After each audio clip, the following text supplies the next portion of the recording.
আসসালামু আলাইকুম, welcome back to my channel, my page. সবাই কেমন আছেন? আশা করি খুব ভালো আছেন। আলহামদুলিল্লাহ, আমিও ভালো আছি। তো সকালবেলা আমি বাজারে গিয়েছিলাম। একটু শাক, সবজি, মাছ এগুলো নিয়ে আসলাম। আসলে কয়েকদিন ধরে আমাদের বাসার লিফট নষ্ট ছিল। তো বাসায় টুকিটাকি বাজারও শেষ হয়ে গিয়েছিল। তো এখানে আমি অল্প কিছু আসলে নিয়ে আমাদের বাসার পাশে যে বউবাজার আছে ওখান থেকে আনছি আমি। তো রোজা থেকে তো আর রোদ্রে বেশি ঘোরাঘুরি করা যাবে না। তাই যতটুকু হাতের নাগালে পাইছি ততটুকুই নিয়ে আসছি। এতেই আমার হয়ে যাবে কয়েকদিন। তো এই টমেটোগুলো এত সুন্দর, আর এখন টমেটোর দাম খুবই কম, মাত্র ৳১০ কেজি টমেটো। আর এই তো খুব সুন্দর একটা কচি লাউ আনছি। শোল মাছ আনছি। শোল মাছ দিয়ে লাউ দিয়ে রান্না করার জন্য আসলে। এই তো শসা, গাজর, পটল, এই তো এগুলো পুদিনা পাতা আনছি। এদিক থেকে এই যে খাদিজা সম্পূর্ণ থালা-বাটি ধুয়ে এখানে রেখে দিছে। এবার আমি বসে, বসে অবশ্য সাজনাগুলো কাটতেছিলাম। আ এই যে আমি এখানে মাছগুলো এখনো বের করিনি, বের করব। এদিক থেকে এই যে সাজনাগুলো কেটে আমি বক্সে করে রেখে দিছি। আসলে দেখা যায় সাজনার আঁশগুলো একদম মানে যদি পরিষ্কার করে রাখা যায়, পরে যেকোনো সময় ঝটপট করে রান্না করা যায়। আর নয়তো ওভাবে ফ্রিজে রেখে দিলে না পরে আঁশগুলো ফেলতে খুব ঝামেলা, আমার কাছে ঝামেলা মনে হয়। সেইজন্য আমি এখানে সবগুলো সাজনার আঁশ বসে, বসে আমি ফেলে নিছি। আর এদিক থেকে করল্লা পানিতে ভিজিয়ে রাখছি, কারণ করল্লার ভিতরে কিন্তু এই যে খাপগুলো থাকে, অনেক বালু থাকে, ময়লা থাকে। একটু মানে লবণ পানি দিয়ে ভিজিয়ে রাখলে দেখা যায় এটার ভিতরে যত ময়লা জীবাণু সব বের হয়ে যায়। আর এই তো মাছগুলো এখনো আসলে এখানে এই মাছগুলো কাটাই আছে। এগুলো বের করতে পারিনি, যেহেতু এখানে বসে ও কাজ করতেছিল, থালা-বাটি ধুতেছিল সেজন্য। তো এই যে পাঙাশ মাছ মেয়ের জন্য, তারপরে এই যে শোল মাছ, এগুলো আ কেটে আনছি। আর এখানে দেশি একটা কই মাছ আছে। আসলে শিং আর মাগুর মাছ কিনছি, তো ওই মাছের সাথে একটা কই মাছ ছিল। তো একটা মাছ আজকে রান্না করব। মানে শিং মাছ, মাগুর মাছও রান্না করব। ওগুলার সাথে তো চলুন বারান্দায় নিয়ে যাই আপনাদেরকে। বারান্দায় মাছগুলো আমি একটা বলের ভিতরে পানি দিয়ে মানে জিয়ে রাখা হইছে ওখানে। দেখি কয়দিন রাখা যায়, কারণ ফ্রিজের মাছ তো সবসময় খাই, তাই না? এদিক থেকে এই যে রুমগুলো সব ঝাড়া পোছা করা হয়ে গেছে, মানে ক্লিন করা হয়ে গেছে। তো এই যে এটাও করে মেয়ের রুমটাও ক্লিন করে ফেলছে, আমার রুমটা ক্লিন করে ফেলছে। ও আসলে ১ম এ এসেই আ রুমগুলাকে ক্লিন করে তারপরে বিছনাবাড়ি এগুলো সব পরিষ্কার করে ঠিকঠাক করে তারপর থালাবাটি ধুয়ে নেয়।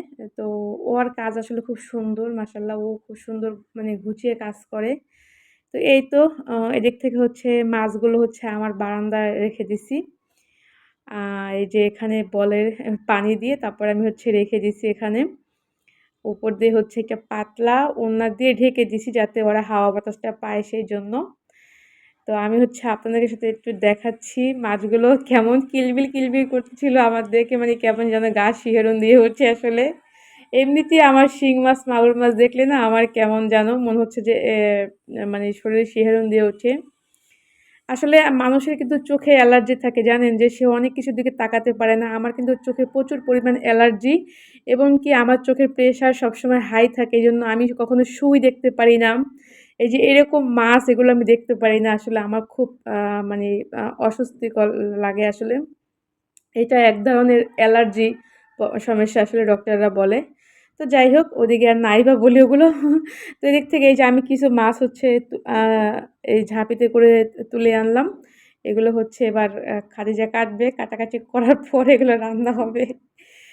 তো এদিক থেকে কাটা মাছগুলো এবার বের করে ফেলি। তো আপনারা সবাই কেমন আছেন? কি অবস্থা? পবিত্র রমজান মাস তো শেষ হয়ে যাচ্ছে।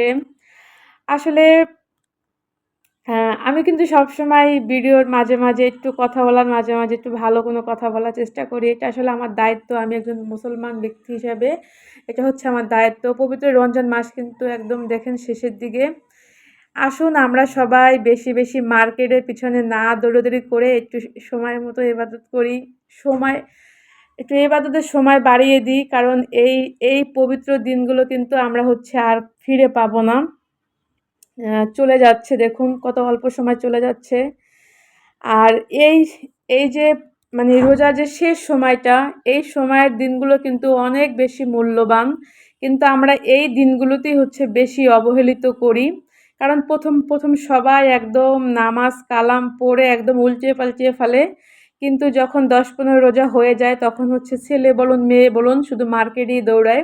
কেনাকাটার পিছনে দৌড়াদৌড়ি করে। আসলে কেনাকাটা কিন্তু সারা বছরই করা যায়। হ্যাঁ, ঠিক আছে। নতুন কাপড়-চোপড় কাদের জন্য পরা? যারা ৩০ টা রোজা সঠিকভাবে আদায় করে, নামাজ কালাম পড়ে, তাদের জন্য হচ্ছে ঈদের দিন নতুন কাপড় পরা সুন্নত। ঠিক আছে?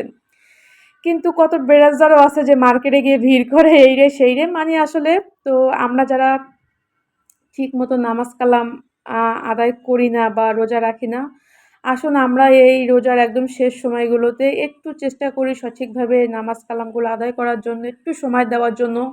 আসলে মার্কেট করার জন্য কিন্তু অনেক সময় পড়ে আছে।